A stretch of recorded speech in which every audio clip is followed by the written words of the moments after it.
Hi everyone, happy Monday. I hope everyone's surviving this snow that we have.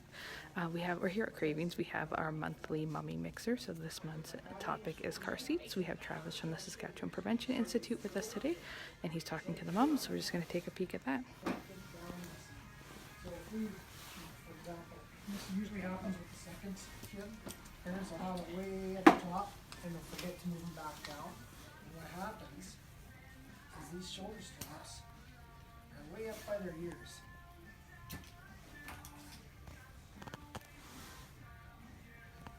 You can see that that would be quite a bit above his shoulders there. So there's probably an inch gap that they're going to slide up and hit those straps instead of being held down by the shoulder straps. Right? So always at or below. Easy way to tell is if you think they're getting close to that time, you need to move it up. Move it up one notch. If it's above the shoulders, it's got to go back down. Right? But if it's right even, you're good. So you guys have those turn dials on the back, so every once in a while you can just give it one turn, so it clicks up one more. If it moves it above the shoulders, back down. Okay? So once you hit the very top, that's fine. You just leave it there. So obviously they're going to keep growing. It's still going to be below their shoulders. So I'm just going to pop this. So once we get that posture, so we're nice and tight, then we're going to adjust our shoulder straps.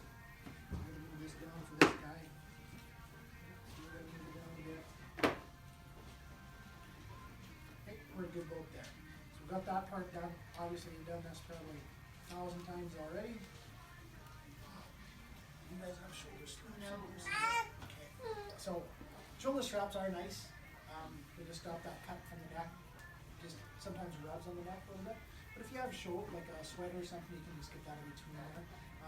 Not that I'm an advocate for this, but I know a lot of parents will buy these aftermarket. And if you've done that or if you're planning on doing that, again, the Mario is going to say we don't want you to put that stuff in our seat because it has been tested with our car seat. And I'm not telling you to do this, but I'm keeping it real world here because if you do, what I want to make sure of is that these are going to be kept short. So you can see that these are around 2 inches.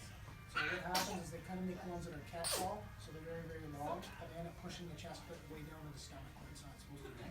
So it's not necessary to have them, but if you do, make sure you keep them short. Okay? Again, you should be listening to your manual and not having them in your seat. If you're going to do that anyway, you want to mitigate the problems that come with it.